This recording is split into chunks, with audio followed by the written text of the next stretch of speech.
Well, look no further. If you haven't heard about Anchor by Spotify, it is the absolute easiest way to start a podcast with everything you need all in one place. Let me explain. Anchor has the tools that allow you to record and edit your podcast right from your smartphone or computer. When hosting on Anchor, you can distribute your podcast on listening platforms such as Spotify, Apple Podcasts, Google Podcasts, and many more.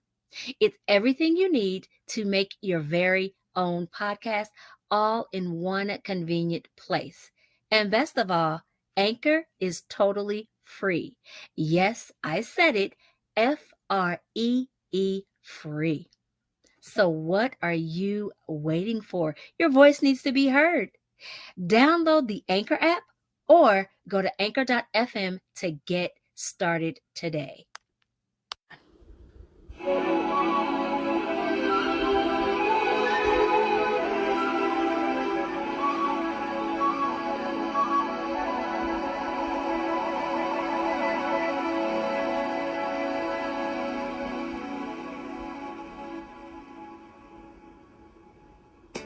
Hey, and welcome to the Living Well with Karina podcast, the official place for learning how to live well in all aspects of your life after you reach 40-ish.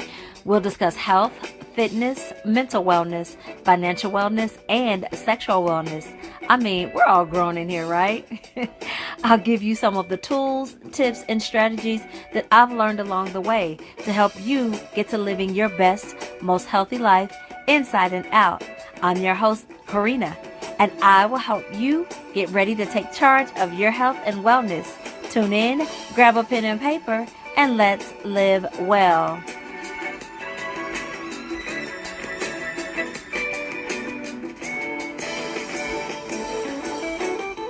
Hey, what's up, family? And welcome to another episode of the Living Well with Karina podcast. What's good, y'all? I really hope everyone is doing well. You know, there is so much going on in the world right now, and honestly, it really can take a toll on a person, you know. And oftentimes when I find myself in times of distress, that leads me to eating things I shouldn't and giving into my food cravings. So in today's episodes, we are going to be discussing impulse eating and food cravings. But before we begin, you know how we do over here. I want to take 30 seconds of gratitude because the events of now really just make me realize just how much I have to be grateful for. So I am grateful for my freedom. The freedom to be able to say what I like, when I like, and not be censored.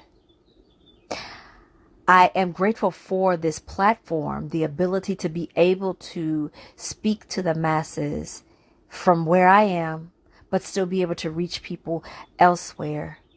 And I hope that my presence here on this platform gives light and hope to those that listen. I am grateful for shelter and not the worry of it being gone when I come back. I'm grateful for peace in my home and a relative peace when I leave my home. I'm grateful for family and the fact that I can be with my family right now. I can hug them. I can talk to them, speak to them face to face. And I'm so grateful for that. And I'm grateful for my health. And I'm grateful for just inner reflection and the ability to find a space of rest when my mind needs it and when my body needs it. And so that may have been more than 30 seconds, but that's completely okay. Because when giving gratitude, I say take as much time as you need, because you can never be grateful enough for all that you have, even when you think you don't have anything to be grateful for. So today I'm going to start out and let me paint you a picture, right? So you and your family have just had an amazing dinner, right? And let's just say that it was a big juicy steak. If you eat red meat, otherwise it could have been something else. Baked potato with butter and sour cream. And a side of steamed broccoli. And let's not forget that delicious, warm, and seemingly never-ending buttery bread that you were given while you waited for your meal. Is anybody hungry yet? Because I know I am. Starving. Okay, making my own mouth water with that imagination. So now you're done eating. And you've had a wonderful time, wonderful conversation, but you're stuffed. And when I say stuffed, I'm talking about the type of stuff where I need to lean back, unbutton my belt and the top button of my jeans so I can breathe type of full and stuffed. I'm talking that I wish I would have wore some pants with an elastic waistband type of stuffed. We have all been there, okay?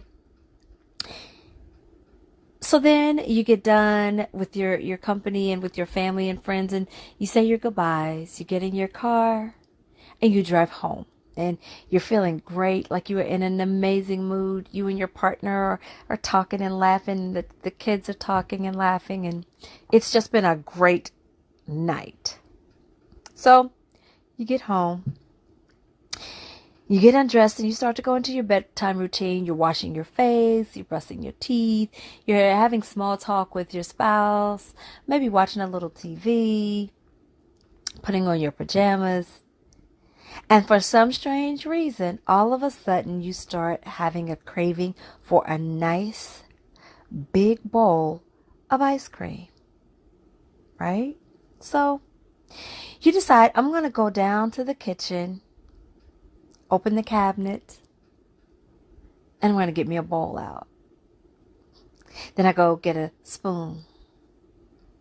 And then I grab the ice cream scooper and I get myself a big heaping helping, of your favorite ice cream. Like mine is mint chocolate chip. I cannot get enough of it. It is just so delicious. And I am a creature of habit. So every time we go out, that's the kind I get. I don't know. What's yours? But anyway, you have that nice heaping bowl of ice cream. And you head back up to the bed with your heaping bowl of ice cream and your spoon. Now keep in mind, it's now probably around 11 o'clock at night. You have your bowl of ice cream and it tastes so good, and the night ends just perfectly, and you lay down and you get some sleep. It's the next day. You wake up in the morning and you have tons and tons of regret. Like, oh my God, I should not have eaten all that bread at dinner time. Or I should not have eaten that bowl of ice cream. And it was a big bowl of ice cream, because you're looking at the bowl sitting on your nightstand and you are like, man, I should not have eaten that large bowl of ice cream. Like that was just, I should not have done that. Right? Now, you are not alone. You are not alone in this, especially as you enter your 40s. So understand that that's not a character flaw. It's not anything against you individually or me individually, because I've done this before, or my husband or anybody else who've done this. It is simple biology, and it's called hormones. Yeah, hormones.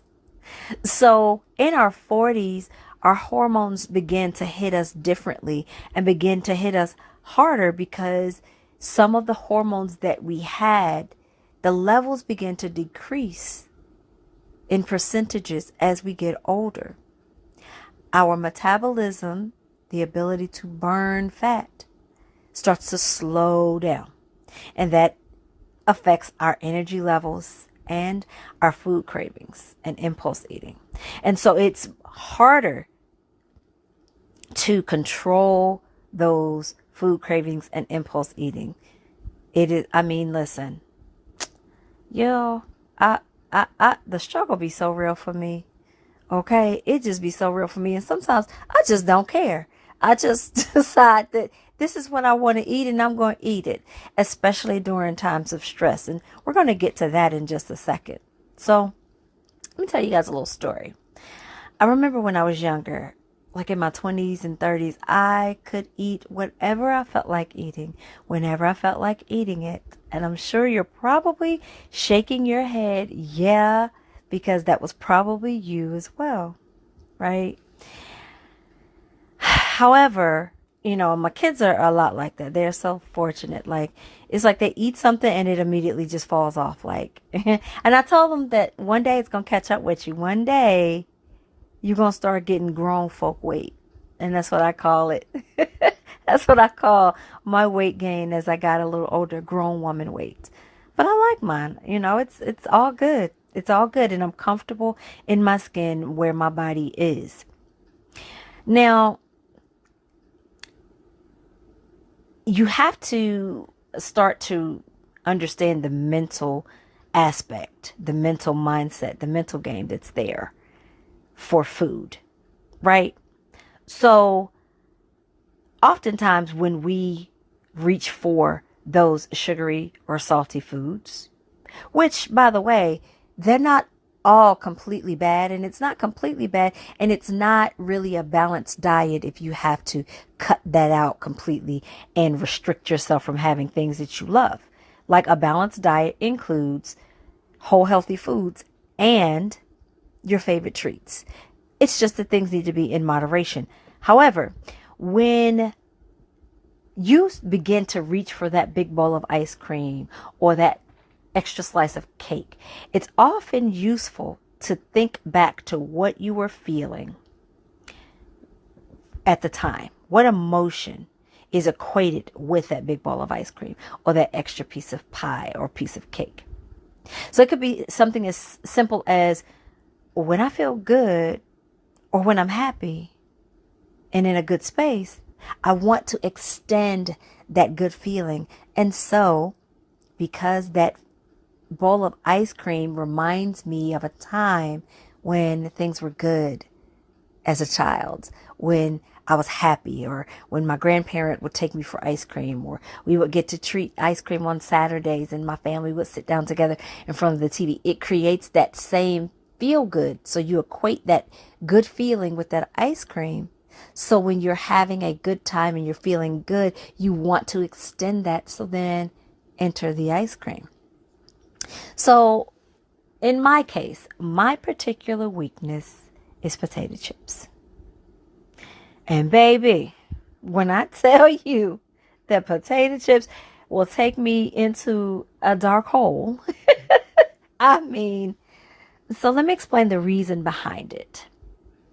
It took me a long time to start to understand the feelings and emotions behind my potato chips addiction.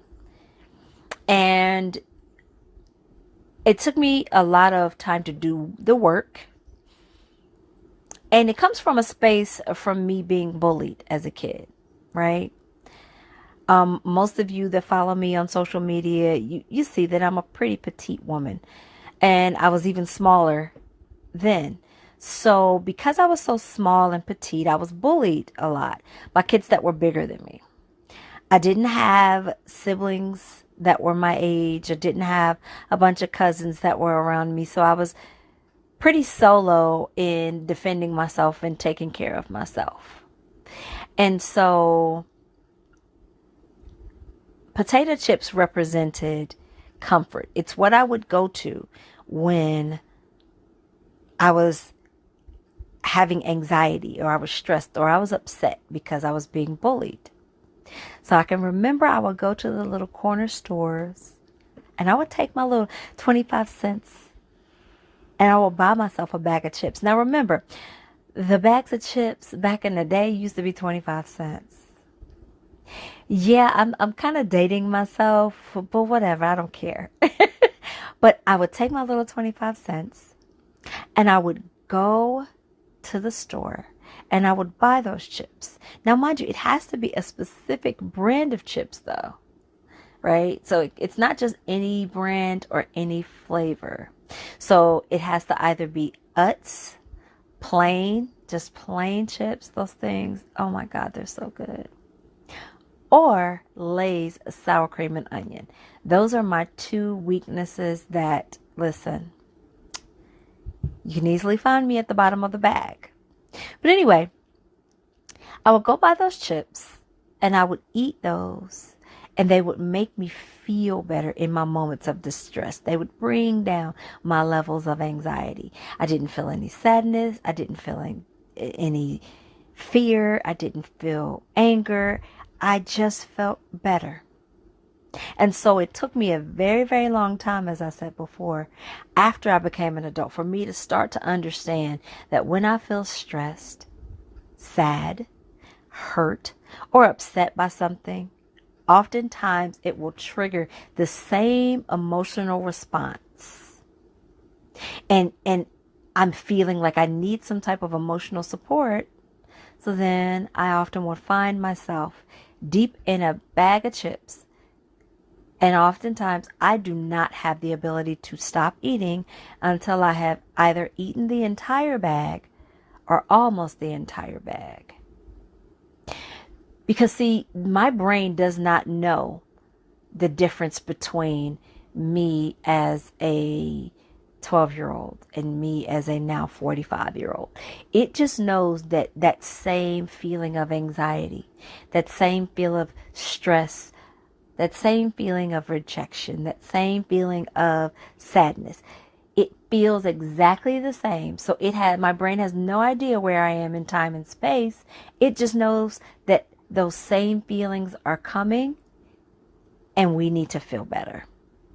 And so that same physiological response triggers me to go find myself a bag of chips. So, in order to help kick this impulse eating, I would like to share with you 3 tips that I've used to help me kind of kick it to the curb, kind of lessen it. Because I'm not even going to sit here and act like I don't eat potato chips anymore, because that will be a lie. I still eat my potato chips, and I still find myself running to my potato chips when I get stressed. It's just that I am now more mindful of that trigger, and I am more mindful and self-aware of what's happening. And so I will pause before I grab those chips. I'll pull out my journal. I'll write something down. I'll write down what I'm feeling, what caused it. And so now I'm more aware, which makes me more aware of how much of my potato chips that I'm eating. So instead of grabbing the entire bag, I will go downstairs and I will open the bag and I will put a select amount in a Ziploc bag, in a small Ziploc bag. And once I am done with that Ziploc bag, that is it. We're not going back for any more. If we're still feeling stress and anxiety, then we put in other practices. And these are some of the things that I am going to discuss with you. So number 1, avoid eating too much sugar or flour, because it makes your insulin levels spike and then that crash. So you know that 2 p.m., I think it's a 2 p.m. slump, 2 or 3 p.m. slump that you get when you're working in corporate America, and around 2 o'clock you just hit this wall and you're like, man, I have got 3 more hours to go and I don't even know how I'm gonna make it. Your insulin levels typically spike with that morning cup of coffee. And yes, it'll carry you for a little while, but then that crash hits.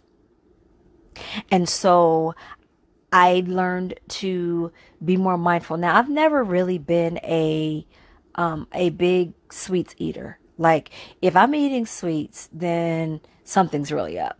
I don't really eat sweets. I never have really been a big sweets person, because for some reason, everything just tastes too sweet to me.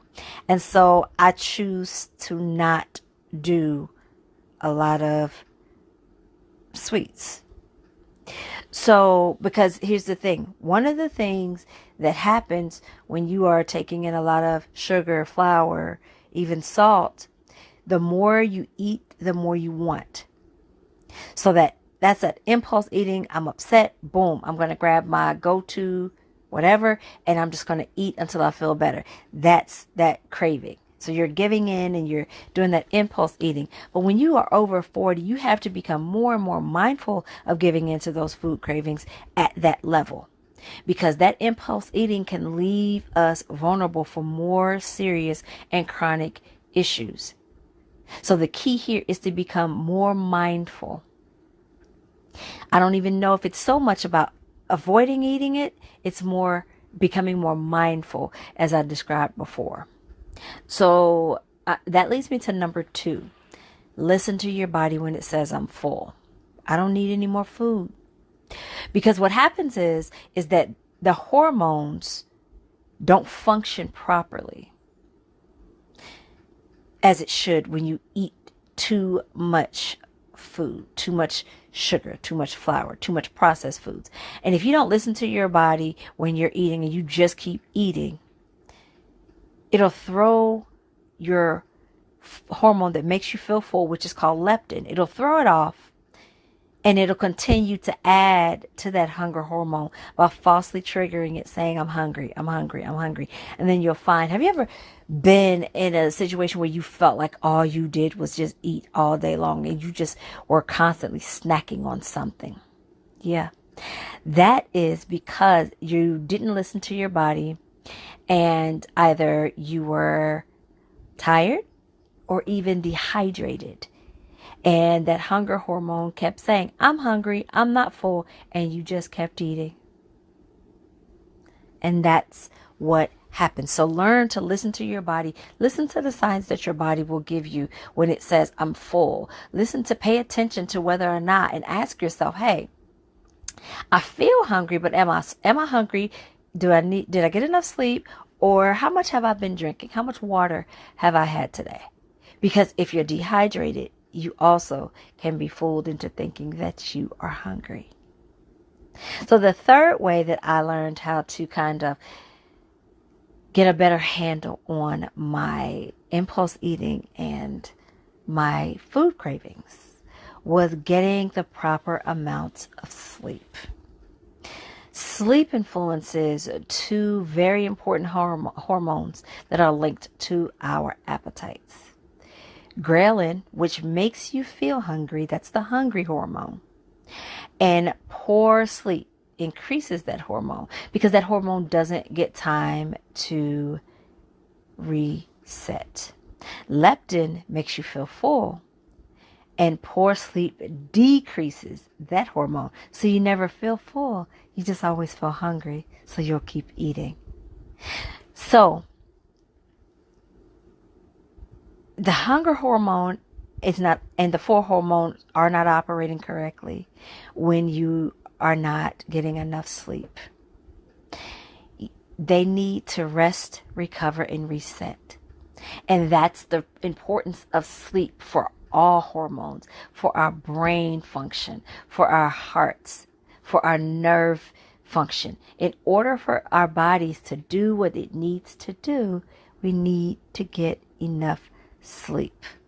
You need to rest. Your brain needs to reset. Your body needs to reset.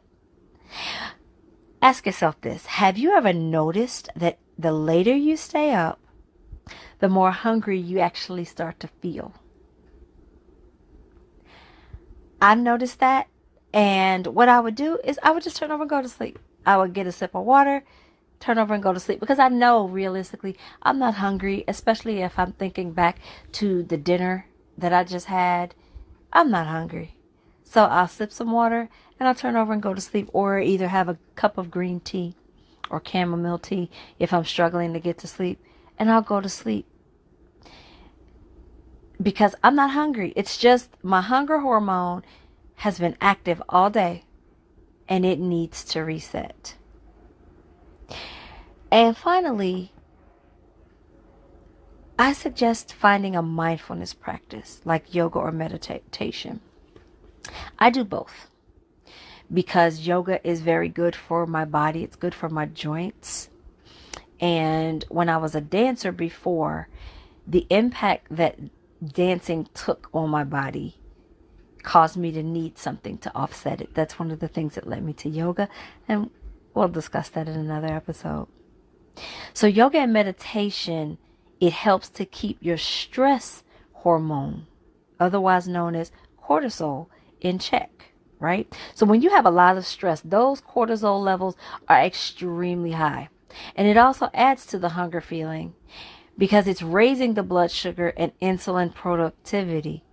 And it just keeps this cycle repeating over and over again. So relieving stress is key to balancing your hormones and helping you manage those food cravings and that impulse eating. So I find that when I am relaxed and I have more clarity, I don't have a brain fog. I'm better able to make better decisions. I'm better able to move through life's stressors more smoothly. I handle them much differently. I handle them from a clear, thoughtful way. And my responses are more thoughtful than they are reactionary. Right? So getting those stress levels down are key. Because the less stress you feel, the less you're going to have food cravings, the less you're going to be more apt to giving in to impulse eating. Right? I am really hoping that you got something from this episode, because impulse eating and food cravings really do affect us so much differently in our 40s. And the hormonal changes we are experiencing cause us to be less able to fight off our cravings the way that we used to be able to. So, to help with that, I have a couple of resources that I just want to tell you about. I have a free checklist that you can grab that gives you some tips and strategies that you can start to implement to help you kind of curb some of those impulses and some of those food cravings. Now, the tips that I gave you here are just the ones that I use, but there are so many more, and you have to find what works for you. So that resource will give you some of the tips that I gave you, plus a few more, right? So I would encourage you to grab your copy. It's completely free. All you have to do is go to my Instagram and click that link in the bio, and you can grab that checklist so that you can start to get some tips and ideas on how to control your food cravings and your impulse eating, right? Also, I'm going to be hosting a restorative yoga class for hormonal balance. And I'm going to be holding that on March 19th at 10 a.m. And it's going to be a virtual class. It's completely free. This is in honor of Women's Health Month. And because I feel like it's important to make sure that I am giving back to those that really need it and really need to figure out, how can I get started on this journey? I'm not quite sure where to start. And they need a resource. And so that's why I'm making this resource completely free to you. I'm so excited. It's going to be held by Zoom. I'm going to lead you through a practice that will help you start balancing that stress hormone, bringing down those stress levels. And at the same time, we're going to be bringing down the insulin levels, which is going to reduce some of those cravings. I believe that this time in our lives can be the best time of our lives if we have the tools and the skills and the strategies to learn how to make sustainable lifestyle changes. Because, diets ain't working for us no more once we start hitting 40. Like, that's no, absolutely not. We need to make sustainable lifestyle changes so that we can learn how to live differently, eat differently, think differently, and really, truly prioritize taking better care of our bodies. Again, I hope that this was helpful to you. And always, I thank you so much for tuning in to the podcast. I can't tell you enough how thankful I am for all of you, for all of your messages of support, for the DMs, the questions. I appreciate you all. If you would like to connect with me, please feel free to do so. You can find me on Instagram at Living Well with Karina.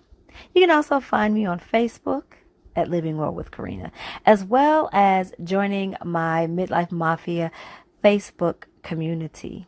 It's a private community where there are people just like you and me who are looking for tips and strategies on how to live well, just like we're all learning how to balance our lives in this midlife space.